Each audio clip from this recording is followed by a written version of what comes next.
Assalamu alaikum, folks. A rough day in the market. I know some days are not going to be green. I know that we've kind of been spoiled in the last few years, really, with regards to the rarity of days like today. However, I'm going to tell you why I like our odds moving forward. So, in the details of what happened today, the Dow dropped 700 points. It's the worst day of 2025 in terms of the market's performance. Now, why did that happen? This is really what you should focus on whenever days like today happen. So, we got, well, a couple of primary uh, pieces of data that caused today's drop. So, we had the University of Michigan Consumer Sentiment Index fell to 64.7 in February, which is a decline of nearly 10%, and a steeper drop than expected as consumers raised concerns about higher inflation ahead of new possible tariffs. Here's the thing with the University of Michigan Consumer Sentiment, it's a sentiment. It doesn't reflect anything. It reflects expectations about the future, consumer expectations about the future. And oh, by the way, it's highly politicized. So people will. There's a strong correlation between people's political affiliations and who's in power and their sentiment. So Democrats will be very depressed about the future when a Republican is in power, or especially when they are new to power, and vice versa. And so I wouldn't really put much weight on this sentiment report. Consumers are very fickle in the way that they see the future and their mood, and who knows what else is impacting them. Maybe the weather is kind of gloomy and that impacts their sentiment as well. The fact of the matter is, the earnings that came in recently have been, with some exceptions, have been relatively strong. Yeah, we got Walmart yesterday. There was expecting less than or previously anticipated sales moving forward, and their stock was punished. But for the majority of earnings, they have been quite solid. Um, we also got existing home sales in the US, and it fell more than expected. Now, this is actual economic data as opposed to the sentiment data. Fell more than expected last month to 4.08 million units. The US Services Purchasing Managers Index also dropped into contraction territory for February, according to S&P Global. So yeah, we're getting some signs that maybe the economy is slowing down.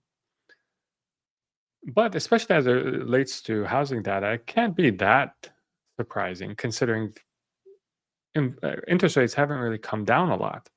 Interest rates have to come down for the housing sector to recover. And while the housing is a big part of the economy, it's not the entire economy. And so I fully expect housing not to recover until interest rates come down. But days like today could potentially speed up the process or the timeline for interest rates coming down. We know the next move, in all probability, is going to be down.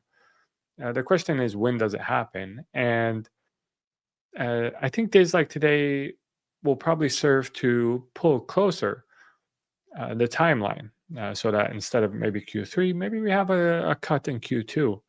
And that would certainly be bullish for risk assets. So looking at the indices, the big one here, NASDAQ, was down close to 450 points. Dow Jones was down 750 points. S&P down 100 points. Russell was down close to 3%. So across the board, the market was presenting opportunities. And that's why today, as PIF members know, I was a buyer. I think this is a buy to dip situation. Now, we also got some news with regards to a hack of Bybit, and about 1.5 billion in Bitcoin, or I'm sorry, in Ethereum was stolen. But really, when you consider, Ethereum's intrinsic value being close to zero, then not much was stolen. Bitcoin is at 95,000. We started the day. Keep in mind, we started the day pretty strong. It seemed like Bitcoin was going to hit 100,000, and it seemed like we were recovering. But then we got news of this Bybit hack, and things went south. Um, that being said, I don't think it's necessarily going to be long lived. The impact of this hack, these hacks have happened in the past, and market has always recovered. And I don't see why now will be any different. Doge is at 24 cents, Solana is at 169. So, in the details of the news item I relate to you, North Korea's Lazarus Group is responsible for the 1.4 billion hack of Bybit. Oh yeah, and unrelated news, North Korea announced an Ethereum strategic reserve. So yeah, what a coincidence. I'm kidding on the second part there, but yeah, it's just another hack. I think it will. Oddly enough, this may end up being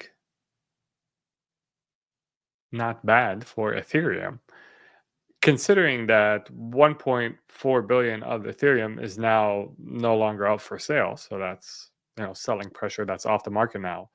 And also the hackers that took this 1.4 billion can't really do anything with it, because as soon as they try to sell it, it's going to be seized. So in terms of Ethereum's price, if you're just looking at selling pressure, it actually should have gone down. So yeah, paradoxically, I think that may be true. Now, what I do like to look at is more more relevant, and I think impactful, reflective of reality data. One of those pieces of data is Trueflation, which measures the rate of inflation every day. And we're at 2.31, which is close to the target of 2%. I think eventually the CPI will start reflecting this over time, and that will encourage monetary policy to become less restrictive. Keep in mind, there's close to $7 trillion of US debt that needs to be refinanced by the end of the year. And if interest rates don't come down, that's going to be a big problem. So I do think interest rates are going to come down, probably at a nearer timeline than what is currently being reflected in the markets. Now, I started this live by saying that, I kind of liked our odds where we are right now. So we had the worst day in 2025, worst trading day in terms of performance. Now, if we look at the last 5 years, 24, 23, 22, 21, 20, and we look at the worst trading day for each one of those years, and we look at the next trading day, what the market did. And for the next day's performance, now in 2020, the next day's performance, after the worst day, we had a outstanding day with a 6% upside performance. But 3 out of the 5 on the next day performance were positive. And the 2 that were negative after the worst day were negative by less than half a percentage points. So negative by only a smidge. Now, if you look at the next week of trading, so next 5 trading days, in 2020, the market was up 17.57% after its worst day. In 2021, it was up 0.81%. In 2022, it was down 4.65%. In 2023, it was up 2.47%. In 2024, it was up 4.02%. So it was only 2022 when we were in the part of the cycle where things were tightening So interest rates were going up and were expected to go up. It's only in that year where the next 5 trading days were negative. 4 out of the 5 weeks following the worst trading day in the last 5 years were positive. And when you take the part of the cycle we're in, you could say, 100% of the time they were positive.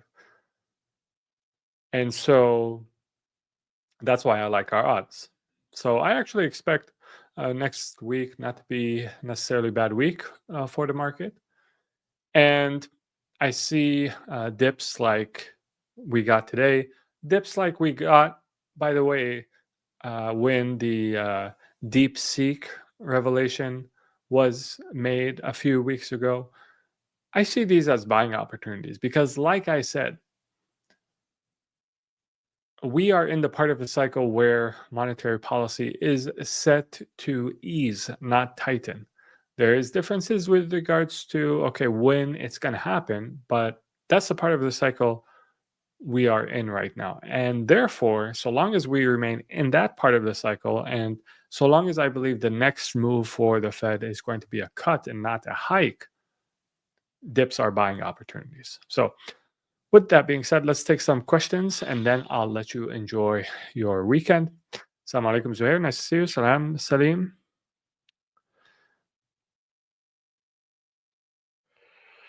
What is your opinion on selling physical gold now to reallocate to the stock market? Now, well, the answer to that question is it depends on what you're investing specifically in the stock market. Generally speaking, the stock market outperforms gold in terms of return. Now, if you're investing in PIF portfolio, I think we should do way better than gold. So, yeah, so I would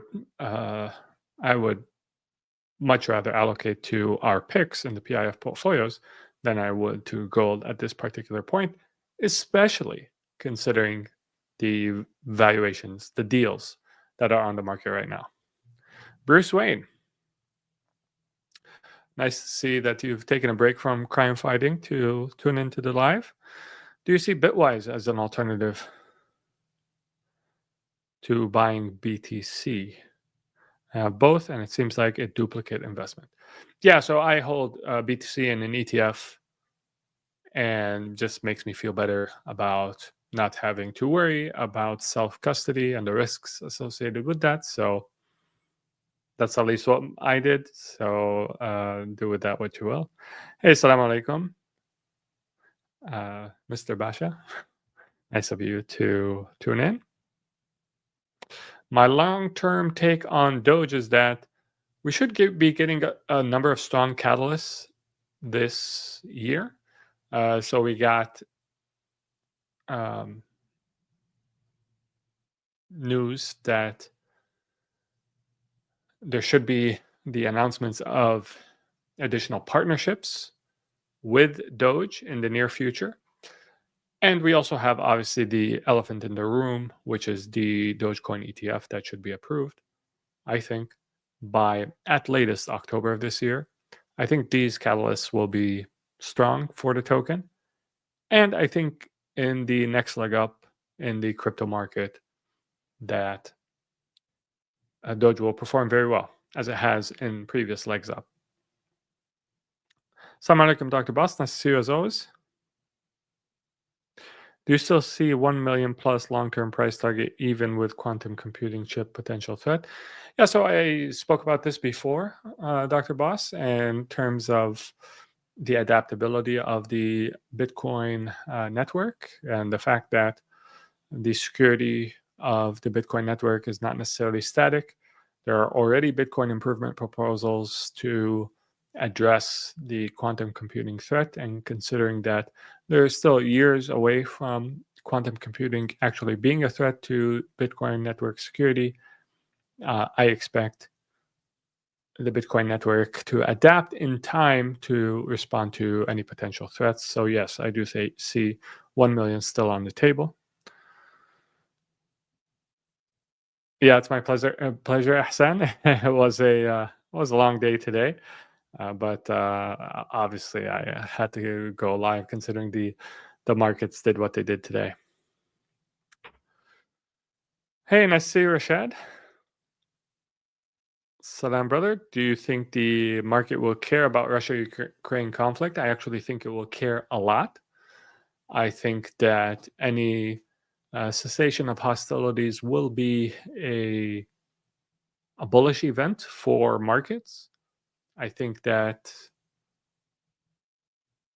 the price of oil, especially futures, will likely go down with the cessation of hostilities and the prospects of Russian oil perhaps being more freely traded on global markets. And that's good for inflation, and stocks will react positively to that.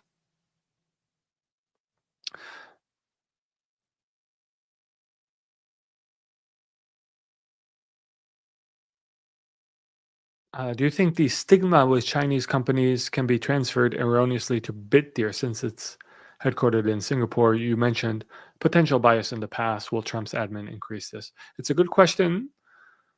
That being said, I don't really think the product of, well, first of all, Bitdeer is very diverse in its locations. They have many locations in the United States. And so that's one point. The other point I would make is uh, a lot of it's, as a Bitcoin miner, it's not necessarily subject to tariffs. And so I think it'll do just fine. And the categorization of a company, especially a global company like Bittier, with so many different diverse geographical locations, as belonging to a particular country, becomes extremely tenuous and not really rooted in the reality of their operations. So I really wouldn't think of it as a Singaporean or otherwise a company.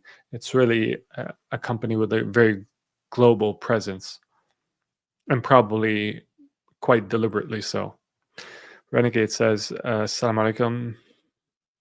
Any idea about the hack where 1.4 billion worth of Ethereum was stolen? I did talk about that. Does this affect the market? I think it already affected the market. But I think the recovery will be quick, absent any additional adverse headlines, because we've been through this before many, many times. And if you're a veteran in the market, you know that market typically recovers in short order, and the people who bought the dip are the ones that laugh the most. If you enjoyed this live, make sure to leave a like and become a PIF member if you aren't already. Make sure to enjoy your weekend. PIF members, I will see you guys Sunday with our monthly meeting, inshallah. Until next time, make sure to take care of yourself. Assalamu alaikum and peace be upon you all.